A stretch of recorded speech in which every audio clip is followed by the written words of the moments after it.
حمد و صلات کے بعد تمام تعریف، تمام محاسن و مکارم و محامد اسی ذوالجلال والاکرام کے لیے ہے جس نے لفظ کن سے کائنات کی تخلیق فرمائی۔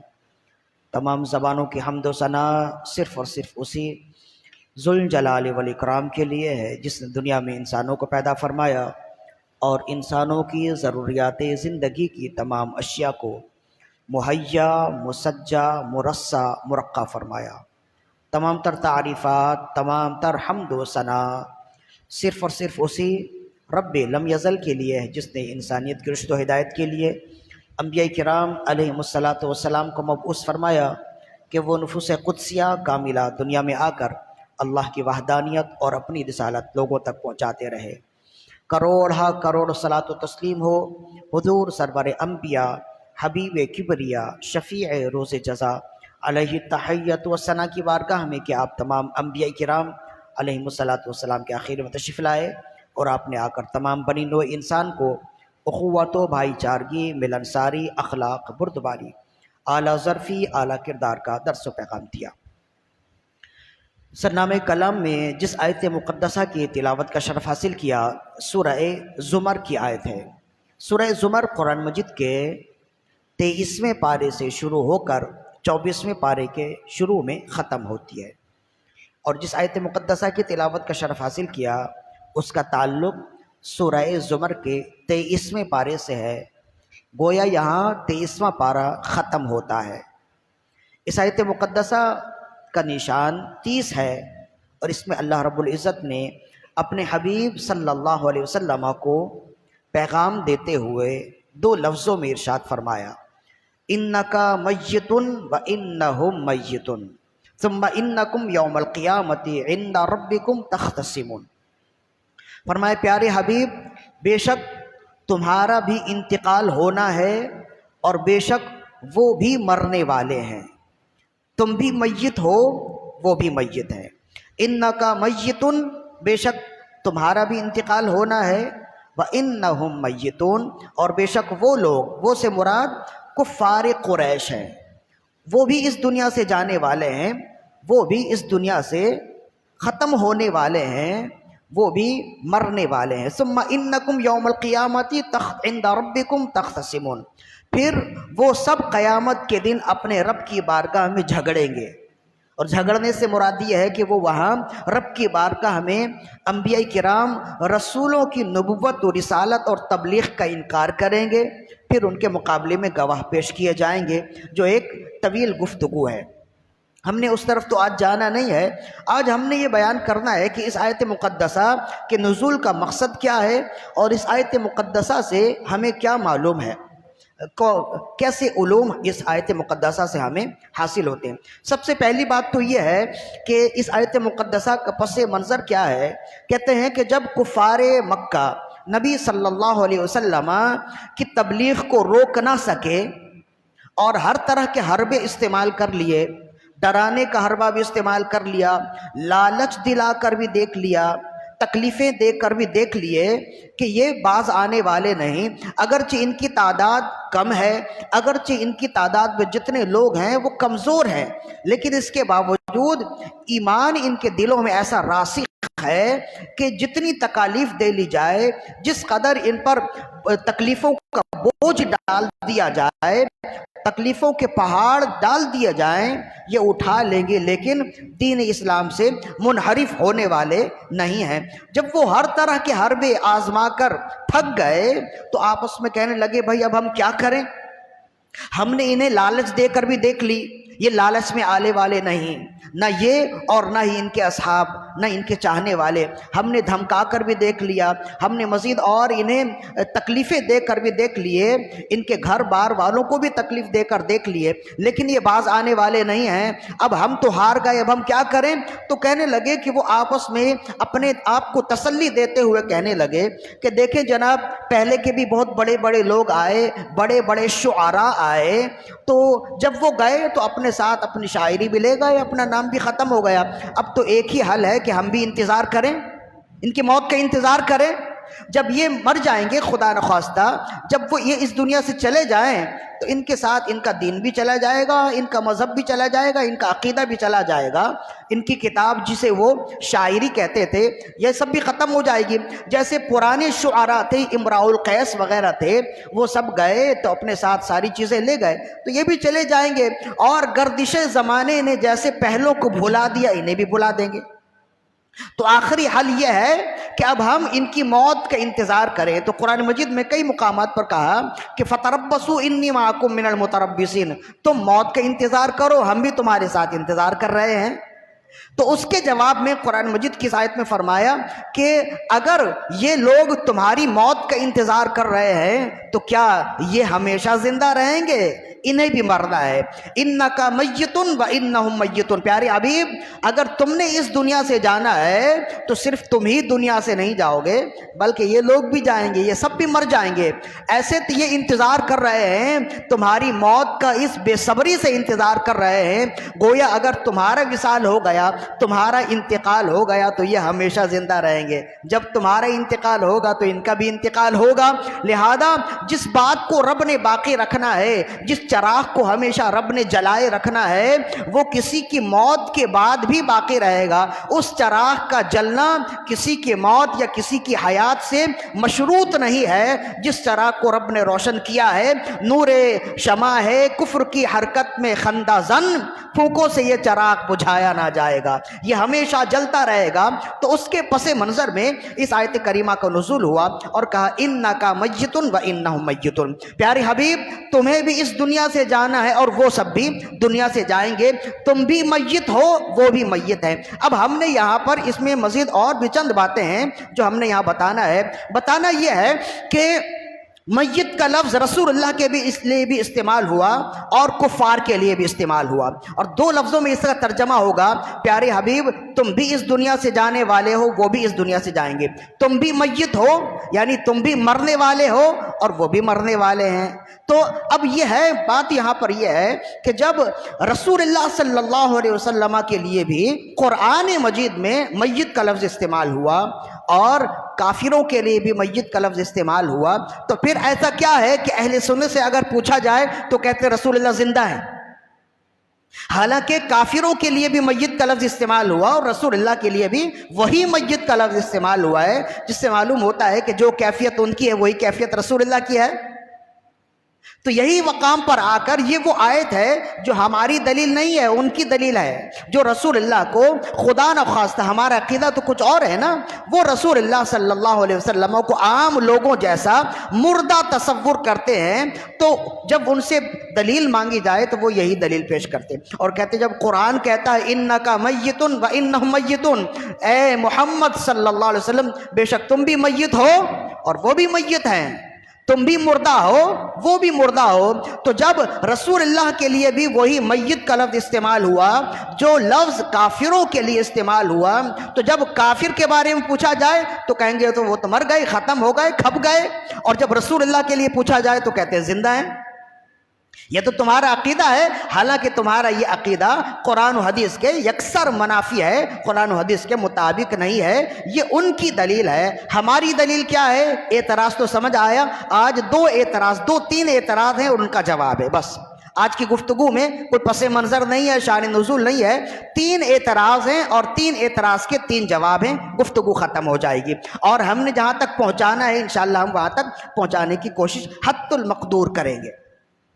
تو کہتے ہیں کہ میت کا لفظ خود رسول اللہ صلی اللہ علیہ وسلم کے لیے بھی استعمال ہوا اور کافروں کے لیے بھی استعمال ہوا، لیکن اہل سنت و جماعت عجیب لوگ ہیں، جب کافروں کے بارے میں کہا جائے تو کہتے ہیں وہ مر گئے، کھپ گئے، اور جب رسول اللہ کے بارے میں کہا جائے تو کہتے ہیں تو زندہ ہے واللہ، تو زندہ ہے واللہ، میری چشم عالم سے چھپ جانے والے، حالانکہ دونوں کے لیے میت کا لفظ استعمال ہوا ہے۔ تو آیا پھر قرآن مجید میں کوئی تعویل ہوگی یا پھر ان کا عقیدہ غلط ہے؟ تو ہم کہتے ہیں کہ قرآن مجید کی آیت بھی ٹھیک ہے، لیکن قرآن سمجھنے میں آپ کو غلطی ہوئی ہے۔ قرآن دانی کا دعویٰ وہی کر سکتا ہے جس نے زندگی لگائی ہو قرآن سمجھنے اور سیکھنے کے لیے۔ ایسا نہیں ہے، اتنا حلوہ نہیں ہے کہ صرف ہم نے ترجمہ پڑھ لیا اور ترجمہ پڑھنے کے بعد ہم کیمرہ لے کر بیٹھ جائیں اور لوگوں کو قرآن دانی کا درس دینے لگے اور قرآن کی باتیں سکھانے لگے۔ یہ وہی شخص کرے گا جو خود بھی گمراہ ہو رہا ہے، دوسروں کو بھی گمراہ کر رہا ہے۔ ہمارے ہاں جو ہے نا معاملہ یہی ہے کہ قرآن سمجھنے کو ہر ایک نے آسان سمجھ لیا ہے، تھوڑی سی اردو زبان آ گئی، کچھ پڑھنا آ گیا، کچھ سمجھنا آ گیا، بندہ سمجھتا ہے کہ اب اس نے دین سمجھ لیا ہے۔ اب اس نے دین سمجھ لیا ہے تو اب اس کی ذمہ داری ہے وہ دوسرے کو دین سکھائے۔ لہذا شیطان اسے اکساتا ہے، شیطان اسے ورغلاتا ہے کہ اب دین تو تم نے سیکھ لیا ہے تو دوسروں کو سکھاؤ۔ تو اب وہ دین کیا سیکھے گا؟ وہ رحمان کا دین کیا سیکھے گا؟ وہ شیطان کا دین سکھا رہا ہوتا ہے۔ لہذا قرآن دانی کا دعویٰ وہی کرے جس نے زندگی قرآن پڑھنے میں لگائی ہے۔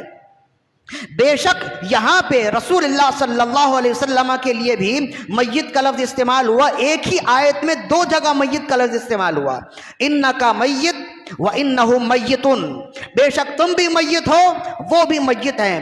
لیکن جب کہا جائے کفار کے بارے میں وہ کیسے میت ہیں تو ہم کہتے ہیں وہ مر گئے، ختم ہو گئے، اور جب رسول اللہ کے لیے کہا جائے کہ آپ کیسے میت ہیں تو ہم کہتے ہیں آپ زندہ ہیں۔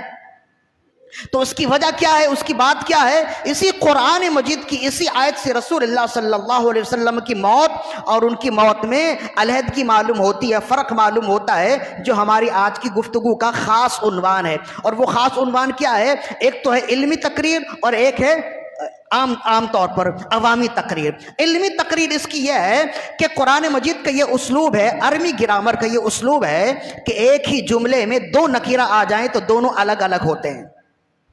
ایک ہی جملے میں دو نکیرہ آ جائیں، جو ایک ہی جنس کے دو نکیرہ آ جائیں تو دونوں الگ الگ شمار ہوتے ہیں، دونوں کو ایک شمار نہیں کرتے۔ اور ایک ہی جملے میں دو معرفہ آ جائیں تو دونوں ایک ہی شمار ہوتے ہیں، الگ الگ شمار نہیں ہوتے۔ یہ عربی گرامر کا قاعدہ ہے، آپ کے تو سر سے گزر جائے گا، لیکن جو عربی جاننے والے جو علماء ہیں وہ سمجھ پائیں گے۔ ایک ہی جملہ ہو، اس میں دو الگ الگ نکیرہ آ جائے تو دونوں الگ نہیں مانے جاتے، دونوں ایک ہی مانے نہیں جاتے، الگ الگ مانے جاتے ہیں۔ اور اسی کے مقابلے میں ایک ہی جملے میں دو معرفہ آ جائیں تو وہ دو الگ الگ نہیں ہوتے، ایک ہی ہوتے ہیں۔ تو یہاں انکا میتن وانہم میتون میں دو نکیرہ ہیں، دو نکرہ، انکا میتن، میت بھی نکرہ ہے، وانہم میتون، اور میتون یہ دوسرا بھی نکرہ ہے۔ جب دو نکرہ ایک ہی جملے میں آ جائیں تو وہ دونوں الگ الگ مانے جاتے ہیں، ایک نہیں مانے جاتے۔ اسی وجہ سے ہم کہتے ہیں کہ جب میت کا لفظ کافروں کے لیے استعمال کیا جائے تو اس موت کی کیفیت الگ ہوگی، اور جب میت اور موت کا لفظ رسول اللہ کے لیے استعمال کیا جائے تو رسول اللہ کی موت اور میت کی کیفیت الگ ہوگی، اس لیے کہ یہ دونوں الگ الگ ہیں۔ دونوں لفظ تو ایک ہی ہیں لیکن لفظ کی کیفیت الگ الگ ہوگی۔ اب وہ کیفیت الگ الگ کیسے ہوگی؟ یہ تو تھوڑا سا ہم نے جو تھوڑی سی گفتگو کی ہے وہ عالمانہ گفتگو ہو گئی۔ اب عامیانہ گفتگو کیا ہے؟ عامیانہ گفتگو یہ ہے جسے حکیم الامت رحمہ اللہ نے اپنی تفسیر میں بیان کیا۔ فرماتے ہیں کہ موت دو چیزوں کے مرکب کا نام ہے، موت دو چیزوں کے مرکب کا نام ہے، ایک جسم سے روح کا نکل جانا اور دوسرا جسم سے روح کے نکل جانے کے بعد روح کا جسم کی پرورش چھوڑ دینا۔ عام انسان کی جو موت ہوتی ہے نا وہ اسی وجہ سے ہوتی ہے، روح جسم سے نکل گئی تو اس کی موت واقع ہو گئی، اور روح جسم سے نکلنے کے بعد جسم کی پرورش چھوڑ دیتی ہے۔ اسی وجہ سے اگر تاخیر ہو جائے تو انسان کی میت تبدیل ہونے لگتی ہے، اس کا جسم بدلنے لگتا ہے، خدا نخواستہ زیادہ تاخیر ہو جائے تو مہک آنے لگتی ہے، تعفن اٹھنے لگتے ہیں۔ اس کی وجہ کیا ہے؟ ابھی بھی تو وہی کیفیت ہے، تو اگر کتنا بھی وقت ہو جائے تو ہمارے جسم سے خدا نخواستہ ایسی بدبو تو نہیں آتی نا۔ لیکن ایسا کیا ہے کہ جب انسان مر جائے تھوڑا ہی وقت اگر گزر جائے تو جسم سے مہک آنے لگتی ہے، بدبو آنے لگتی ہے۔ اس کی وجہ کیا ہے؟ اس کی وجہ یہ ہے کہ جب روح جسم سے نکل جائے تو روح جسم سے نکلنے کے بعد بندہ مر جاتا ہے، اور مرنے کے بعد پھر روح جو ہے نا وہی جسم کو پال رہی ہوتی ہے، روح جسم کی پرورش کر رہی ہوتی ہے۔ جب روح کی جسم سے پرورش کا رشتہ ختم ہو جائے تو پھر اس کا جسم بھی آہستہ آہستہ خراب ہونے لگ جاتا ہے۔ تو موت دو چیزوں کے مرکب کا نام ہے، روح کا جسم سے نکل جانا اور نکلنے کے بعد جسم انسانی کی پرورش کو چھوڑ دینا، یہ دو چیزوں کے مرکب کا نام موت ہے۔ عام انسان کے لیے جب موت کا لفظ استعمال کیا جائے تو اس کا معنی یہی ہوتا ہے کہ اس کے جسم سے روح نکل گئی، اور اس کے جسم سے روح نکلنے کے بعد روح نے جسم کی پرورش ختم کر دی ہے۔ لیکن جب موت کا اطلاق انبیاء کرام کے لیے کہا جائے تو اس میں یہی معنی نہیں لیا جاتا، اس میں معنی یہ لیا جاتا ہے کہ انبیاء کرام میں سے کسی کے موت واقع ہو گئی۔ جب یہ کہا جائے تو مطلب یہ ہوتا ہے کہ ان کے جسم سے روح نکل گئی، لیکن روح نکلنے کے ساتھ ساتھ روح باہر رہتے ہوئے انبیاء کرام کے جسم کی پرورش کرتی ہے۔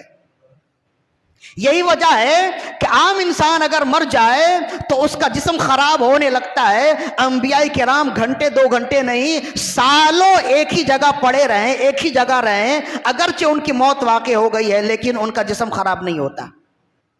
یہی وجہ ہے، اسی وجہ سے ہم کہتے ہیں کہ عام انسان کی زندگی اور انبیاء کرام کی زندگی میں بھی فرق ہے، اور عام انسان کی موت اور انبیاء کرام کے موت میں بھی فرق ہے۔ عام انسان کی موت کا معنی ہوتا ہے جسم کا روح سے نکل جانا اور روح کا جسم انسانی کی پرورش کو چھوڑ دینا، اور انبیاء کرام کی موت کا معنی یہ ہوتا ہے ان کے جسم سے روح کا نکل جانا اور نکلنے کے باوجود جسم کی پرورش کرتے رہنا۔ اب چونکہ انبیاء کرام کے جسم سے روح نکل جاتی ہے، اس وجہ سے تجہیز و تدفین کا سلسلہ ہوتا ہے، انہیں بھی نہلایا جاتا ہے، کفنایا جاتا ہے، قبر میں اتارا جاتا ہے، مٹی ڈالی جاتی ہے اور مزار تیار کیا جاتا ہے، اس لیے کہ روح جسم سے نکل گئی۔ لیکن اس کے ساتھ ساتھ روح جسم سے نکلنے کے باوجود جسم کی پرورش کر رہی ہوتی ہے، اسی وجہ سے انبیاء کرام کے جسم کو قبر کی مٹی کھاتی نہیں ہے۔ قبر کی مٹی کیا، دنیا کی کوئی چیز ایسی نہیں ہے جو انبیاء کرام کے جسم کو نقصان پہنچا سکے۔ یہی وجہ ہے کہ ایک لحاظ سے انبیاء کرام کی حیات ہوتی ہے، اور اسی وجہ سے انبیاء کرام کی موت اور ہماری موت میں فرق ہے۔ ایک تو وجہ یہ ہے، اور یہی وجہ ہے کہ انسان جب مر جائے تو اس کی جائیداد بانٹ دی جاتی ہے۔ انبیاء کرام جب مرتے ہیں، جب اس دنیا سے جائیں، ان کا وصال ہو جائے تو ان کی جائیداد بانٹی نہیں جاتی ہے۔ یہی وجہ ہے کہ جب انسان مر جائے تو مرنے کے بعد اس کی بیوی دوسرا نکاح کر سکتی ہے۔ انبیاء کرام کے لیے ایسا نہیں ہے، انبیاء کرام کے موت کے بعد بھی ان کی ازواج دوسرا نکاح نہیں کر سکتی، اس لیے کہ ایک لحاظ سے ان کا نکاح بھی باقی ہوتا ہے۔ کیوں باقی ہوتا ہے؟ اس لیے کہ انبیاء کرام کی حیات باقی ہوتی ہے۔ یہ انتہائی آسانی کے ساتھ میں نے آپ کو بتا دیا تاکہ عام انسان کی زندگی اور انبیاء کرام کی زندگی میں جیسا فرق ہے ویسے ہی عام انسان کی موت اور انبیاء کرام کی موت میں بھی ایسا ہی فرق ہے۔ اب یہ تو ہے چند جملے جو ہم نے بیان کر دیے، اب اسے رسول اللہ صلی اللہ علیہ وسلم نے کس خوش اسلوبی کے ساتھ اور کس آسانی کے ساتھ بیان کیا ہے۔ ہمیں تو حیرانگی ہوتی ہے جب ہم یہ قرآن و حدیث پڑھتے اور سمجھتے ہیں، تو حیرانگی ہوتی ہے کہ وہ لوگ جو حیات انبیاء کا انکار کرتے ہیں انہوں نے کہاں پڑھا ہے، کس سے پڑھا ہے؟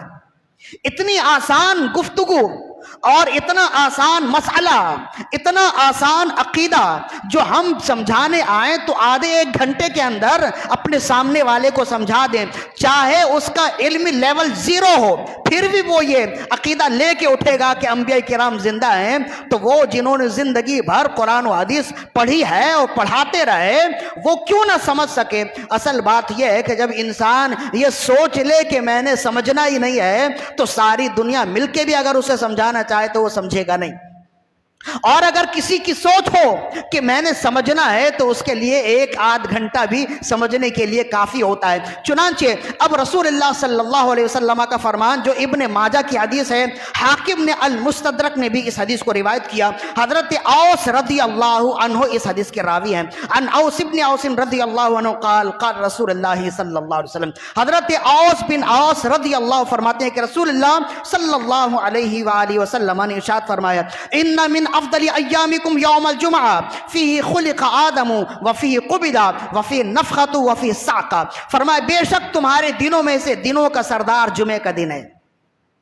ان من افضل ایامکم یوم الجمعہ، بے شک تمہارے دنوں میں دنوں کا سردار اور افضل ترین جو دن ہے وہ جمعے کا دن ہے۔ کیوں جمعے کا دن افضل ہے؟ فیہ خلق آدم وفیہ قبض، اس دن آدم علیہ السلام کی تخلیق ہوئی اور اسی دن آدم علیہ السلام کا وصال ہوا۔ وفیہ نفخۃ وفیہ صعقہ، اور اسی دن زلزلہ آئے گا اور اسی دن سور پھونکا جائے گا، یعنی قیامت بھی جمعے کے دن ہی قائم ہوگی نا۔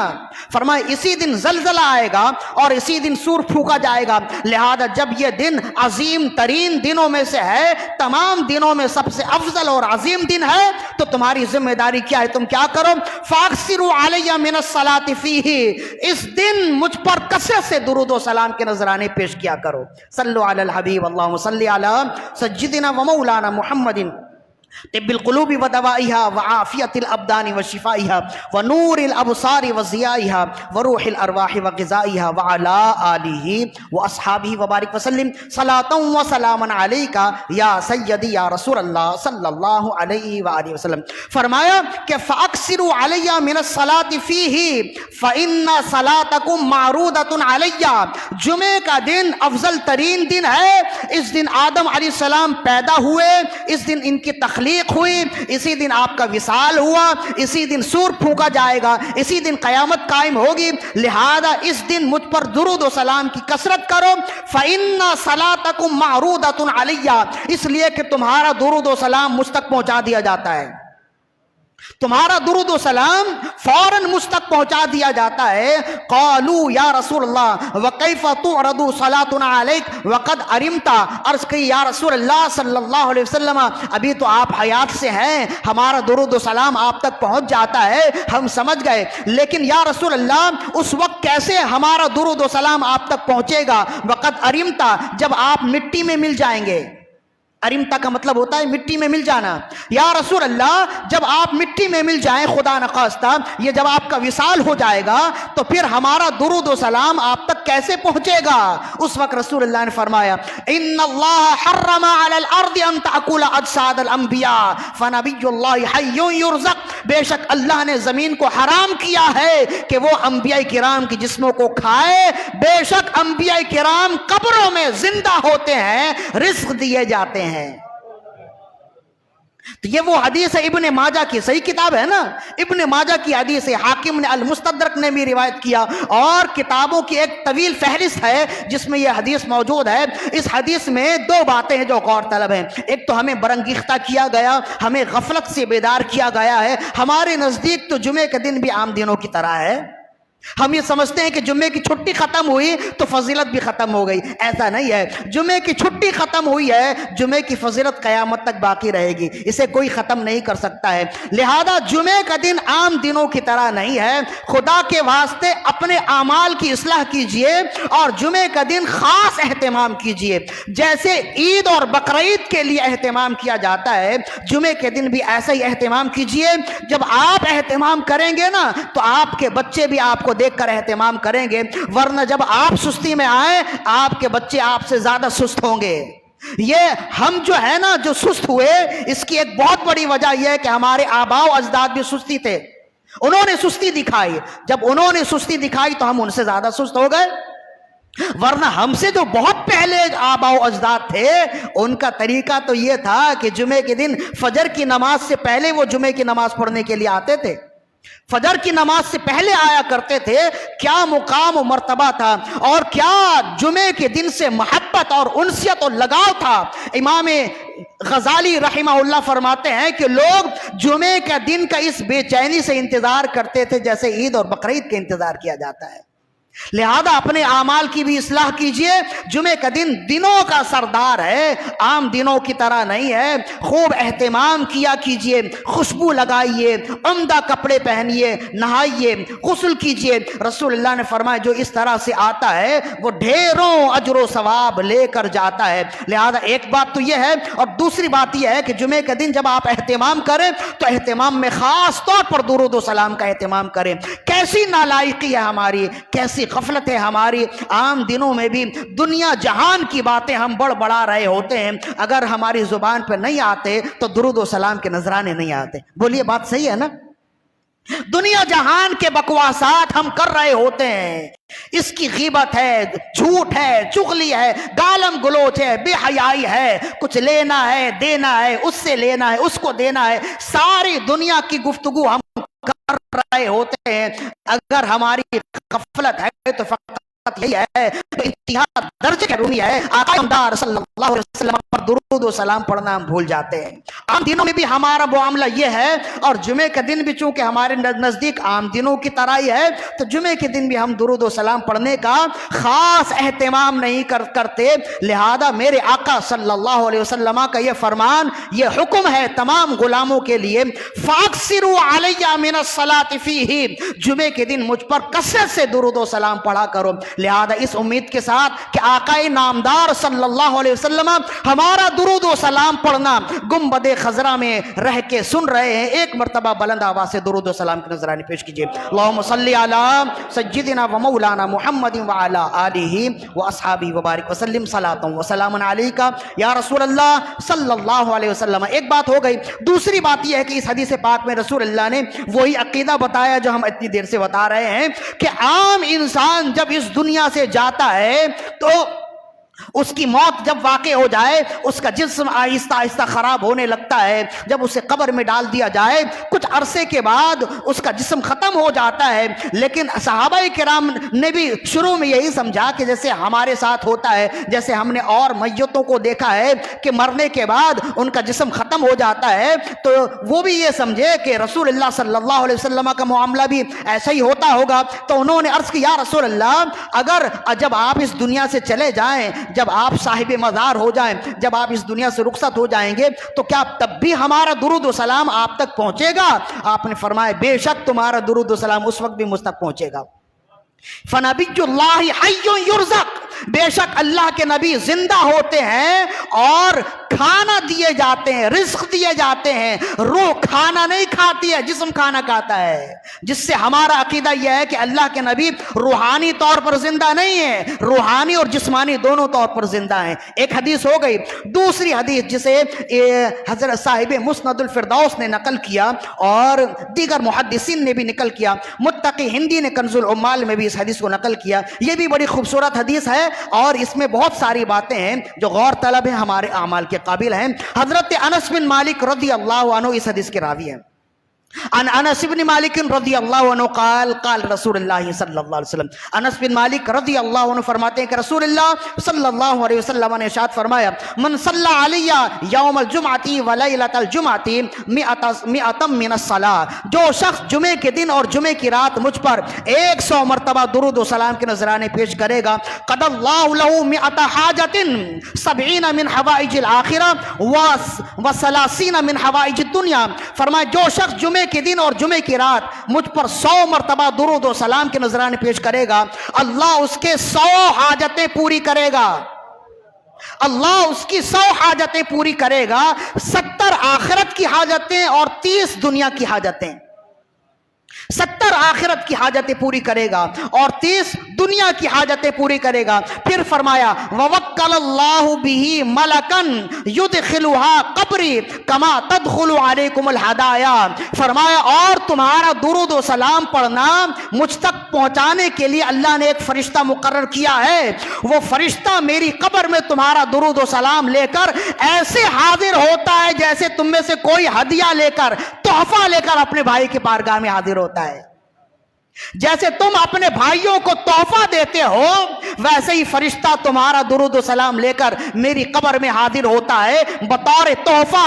یدخلها قبری کما تدخل علیکم الہدایا، جیسے تم آپس میں تحفہ پیش کرتے ہو، ویسے ہی وہ فرشتہ میری بارگاہ میں تمہارا درود و سلام پیش کرتا ہے۔ اور پھر آپ نے فرمایا، ان حیاتی بعد مماتی، ان حیاتی بعد مماتی کا حیاتی فی الحیاتی، فرمائے بے شک میری زندگی موت کے بعد بھی ایسی ہے جیسے ابھی میری زندگی ہے۔ اللہ اکبر، یا رسول اللہ، زندہ باد۔ فرمایا ان علمی بعد مماتی، ان علمی بعد موتی کا علمی فی الحیاتی، فرمایا بے شک میرا علم موت کے بعد بھی ایسا ہی ہے جیسے ابھی میرا علم موجود ہے۔ یہ اس بات کی دلیل ہے کہ ہم جو کہتے ہیں نا تو زندہ ہے واللہ، تو زندہ ہے واللہ، میری چشم عالم سے چھپ جانے والے، تو یہ ہم فقط فرط محبت سے ہی نہیں کہہ دیتے، بلکہ قرآن مجید کی آیات اور احادیث کی ایک بڑی تعداد ہے جس میں خود رسول اللہ صلی اللہ علیہ وسلم نے اپنی حیات اور اپنی زندگی اور احیاء انبیاء کرام کی حیات کے بارے میں ہمیں بتایا ہے۔ اب یہاں تک جب گفتگو ہو گئی تو ایک سوال ختم ہو گیا۔ ایک سوال یہ تھا کہ کیا انبیاء کرام زندہ ہیں؟ تو ہم نے یہ بیان کر دیا کہ بے شک انبیاء کرام زندہ ہیں، قرآن مجید کی اس آیت سے بھی ثابت ہو گیا، اور دو احادیث ہم نے پیش کیے جس میں درود و سلام کی برکت بھی موجود ہے۔ اب دیکھیے نا، درود و سلام کی برکت کے حوالے سے اس حدیث میں کیسی خوبصورت گفتگو کی گئی۔ ہم اپنی حاجتیں پوری کرنے کے لیے نہ جانے کہاں کہاں گھوم رہے ہوتے ہیں، جبکہ رسول اللہ نے فرمایا جمعے کے دن جو 100 مرتبہ درود و سلام پڑھے رب اس کی 100 حاجتیں پوری کرے گا، 70 آخرت کی حاجتیں اور 30 دنیا کی حاجتیں پوری کرے گا۔ جب 100 حاجتیں ہماری پوری ہو جائیں تو پھر ہمیں ادھر ادھر جانے کی ضرورت کیا ہوگی؟ لہذا خاص طور پر جمعے کے دن ہم خاص طور پر ترغیب دیتے ہیں، جمعے کے دن یہ بھلانے والا دن نہیں ہے، یہ غفلت کا دن نہیں ہے، یہ غفلت کے ایام نہیں ہے، اس میں درود و سلام کی کثرت کیا کیجئے، یہ پورا دن موجود ہے۔ جمعرات کی جب مغرب کی اذان ہو جائے نا، مغرب سے لے کے ابھی مغرب تک یہ پورا جمعے کا دن ہوتا ہے۔ آپ اس وقت جو بھی عمل کریں گے جمعے کے حوالے سے تو آپ کو جمعے کا ثواب ملے گا۔ لہذا ایک بات تو یہ ہو گئی۔ اب دوسری بات یہ ہے، یہاں تک تو ہم ثابت کرنے میں کامیاب ہو گئے کہ انبیاء کرام زندہ ہیں، اپنی قبروں میں زندہ ہیں، اور دیگر اور بھی گفتگو ہے جو ہم اگلی نشست میں کریں گے۔ اب یہاں دوسرا سوال یہ ہے، جب انبیاء کرام زندہ ہیں تو کیا انبیاء کرام کو دیکھنا ممکن ہے؟ انبیاء کرام زندہ ہیں نا، تو کیا انبیاء کرام کو دیکھنا ممکن ہے؟ تو اس کا جواب یہ ہے کہ بے شک انبیاء کرام کو دیکھنا ممکن ہے، اور ممکن ہی نہیں بلکہ رسول اللہ صلی اللہ علیہ وسلم نے ایک دو نہیں کئی انبیاء کرام کو دیکھا۔ وہ جو معراج کا واقعہ تو بالکل ہی ثابت ہے کہ آپ نے دیکھا ہی نہیں بلکہ انبیاء کرام کی امامت فرمائی۔ نماز اسرا میں تھا یہی سر، آیا ہو معنی اول و آخر، کہ دست بستہ ہیں پیچھے حاضر جو سلطنت پہلے کر گئے تھے، جنہوں نے سلطنت پہلے کی تھی وہ آج پیچھے حاضر تھے، اور جو سب سے آخری نبی ہیں وہی امام الانبیاء بنے ہوئے ہیں۔ لہذا معراج کے واقعے سے بھی انبیاء کرام کا حیات ثابت ہوتا ہے، لیکن ہم نے تو وہ گفتگو نہیں کرنی ہے۔ امام احمد نے مسند امام احمد بن حنبل میں ارشاد فرمایا، کہتے ہیں کہ جب رسول اللہ صلی اللہ علیہ وسلم نے آخری حج فرمایا تو حج کے جب آپ واپس لوٹے نا، حضرت ابن عباس رضی اللہ عنہما اس حدیث کو روایت کرنے والے ہیں، آپ خود بھی اس میں شامل تھے، اور امام احمد نے مسند میں اس حدیث کو روایت کی۔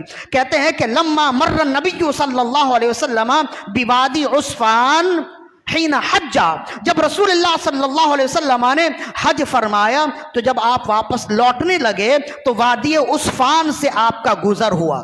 ایک جگہ ہے وادی عسفان، عین سین فی الف نون، جیسے عثمان لکھتے ہیں ویسے عسفان، تو وادی عسفان سے آپ کا گزر ہوا۔ فقال، تو رسول اللہ نے پوچھا، یا ابا بکرن ایو وادن ھذا، اے ابو بکر یہ کون سی وادی ہے؟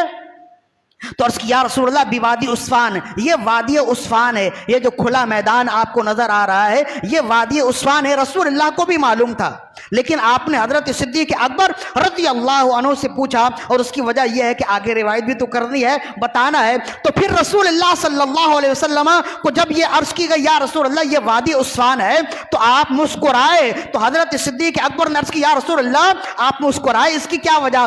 آپ نے فرمایا مر بھی ہود و صالح علی بکرات جمر، میں نے ابھی دیکھا ہے کہ جیسے تم احرام باندھ کر یہاں سے گزر رہے ہو، میں نے اس وادی سے اللہ کے نبی ہود علیہ السلام کو دیکھا اور اللہ کے نبی صالح علیہ السلام کو دیکھا ہے، وہ بھی احرام باندھے جا رہے ہیں اور سرخ اونٹنیوں پر سوار ہیں، اور ان اونٹنیوں کی لگامیں کھجور کی رسیوں سے بٹی ہوئی ہیں۔ فرمایا یلبون یحجون، اور جس طرح تم لبیک اللہم لبیک پڑھتے ہوئے جا رہے ہو، تم نہیں سن سکتے میں سن سکتا ہوں، وہ بھی پڑھتے ہوئے جا رہے ہیں۔ تو جس طرح انبیاء کرام زندہ ہیں یہ ہمارا عقیدہ ہے، تو انبیاء کرام فقط زندہ ہی نہیں ہیں، جب آپ زندہ ہیں تو جن کو چاہیں وہ دیکھ بھی سکتے ہیں۔ رب جنہیں آنکھیں دینا چاہے، رب جن کی رویت میں مزید اضافہ کرنا چاہے وہ دیکھ سکتے ہیں۔ رسول اللہ صلی اللہ علیہ وسلم نے اس روایت سے دو باتیں ہمیں بتائی ہیں۔ ایک تو یہ ہے کہ جو میں دیکھ سکتا ہوں وہ تم نہیں دیکھ سکتے، لہذا نہ تم مجھ سے جیسے ہو نہ میں تم جیسا ہوں، ایک۔ اور دوسری بات یہ ہے کہ جس طرح اور لوگ مر کر ختم ہو جاتے ہیں، انبیاء کرام کی شان ایسی نہیں ہے۔ انبیاء کرام موت کے بعد بھی زندہ ہوتے ہیں، جیسے تم حج کرتے ہو انبیاء کرام ہر سال حج کرتے ہیں، اور روحانی طور پر نہیں، روحانی طور پر تو اور لوگ بھی حج و عمرہ کرتے ہیں، انبیاء کرام جسمانی طور پر حج و عمرہ کرتے ہیں۔ اب یہ دو سوال ہو گئے، دو سوال کے جواب بھی ہو گئے۔ اب آخری سوال یہ ہے کہ جب انبیاء کرام زندہ ہیں تو بے شک رسول اللہ بھی زندہ ہیں۔ جب انبیاء کرام کے وصال کے بعد انہیں دیکھنا ممکن ہے تو کیا رسول اللہ کی وصال کے بعد ظاہری آنکھوں سے آپ کو دیکھنا ممکن ہے؟ اللہ نصیب کرے۔ وہی موت ہے، وہی زندگی جو خدا نصیب کرے ہمیں، جو جیے تو انہی کے نام پہ، جو مرے تو ان پہ نثار ہیں۔ تو جب رسول اللہ صلی اللہ علیہ وسلم کے بارے میں ہمارا عقیدہ یہ ہے کہ تو زندہ ہے واللہ، تو زندہ ہے واللہ، میری چشم عالم سے چھپ جانے والے، جب رسول اللہ کے بارے میں ہمارا عقیدہ یہ ہے کہ آپ زندہ ہیں، تو کیا رسول اللہ کو اس زمانے میں دیکھنا ممکن ہے یا قیامت تک دیکھنا ممکن ہے؟ تو اس کا جواب بھی یہی ہے کہ بے شک رسول اللہ کو دیکھنا ممکن ہے۔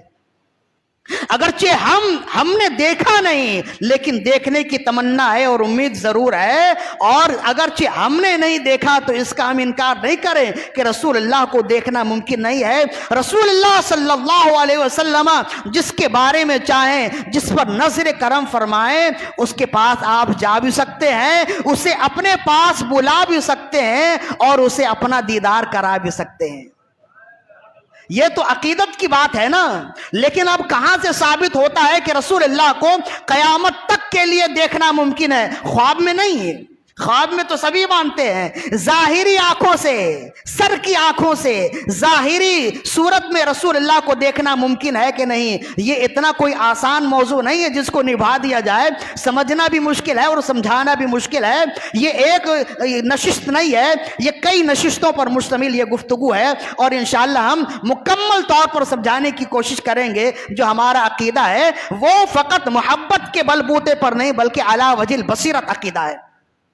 تو رسول اللہ صلی اللہ علیہ وسلم کو قیامت تک ظاہری سر کی آنکھوں سے دیکھنا ممکن ہے۔ اب اس کی دلیل کیا ہے؟ صحیح بخاری کی حدیث ہے جو خود رسول اللہ نے ارشاد فرمایا کہ حضرت ابو ہریرہ اس کے راوی ہیں، اور کئی اور صحابہ کرام اس کو روایت کرنے والے ہیں، بخاری مسلم اور حدیث کی کتابیں بھری ہیں اس حدیث سے، اور بہت مشہور حدیث ہے، اگرچہ ہماری توجہ اس طرف جاتی نہیں ہے۔ رسول اللہ نے فرمایا من رآنی فی المنام فسیرانی فی الیقظہ فإن الشیطان لا یتمثل بی، فرمایا جس نے مجھے خواب میں دیکھا بے شک اس نے مجھے ہی دیکھا، اس لیے کہ شیطان اور صورتوں میں تو آ سکتا ہے، میری صورت بنا نہیں سکتا۔ ایک بات فرمائے، عام طور پر ہوتا ہے نا کہ کسی نے کسی کو خواب میں دیکھا تو یہ شیطان دکھا رہا ہوتا ہے، ہر ایک خواب سچا خواب نہیں ہوتا ہے، لیکن رسول اللہ کو اگر کسی نے دیکھا تو بے شک آپ کو ہی دیکھا۔ من رآنی فی المنام فقد رأى الحق، جس نے مجھے خواب میں دیکھا اس نے مجھے ہی دیکھا۔ لأن الشیطان لا يتمثل بی، اس لیے کہ شیطان میری شکل و صورت بنانے کی قدرت نہیں رکھتا۔ ایک بات، اور پھر آپ نے فرمایا فسیرانی فی الیقظہ، جس نے مجھے خواب میں دیکھا ان قریب بیداری میں بھی دیکھے گا۔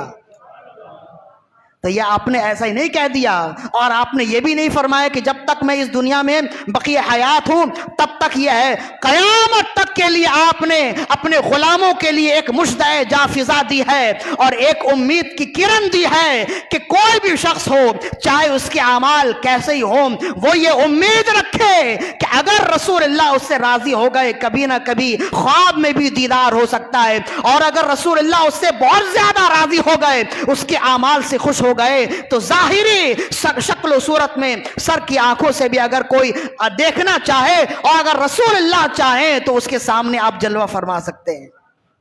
اور یہ خود رسول اللہ صلی اللہ علیہ وسلم کا اپنا فرمان ہے کہ جس نے مجھے خواب میں دیکھا فَسَيَرَانِي فِي الْيَقْظَةِ ان قریب وہ مجھے بیداری میں دیکھے گا.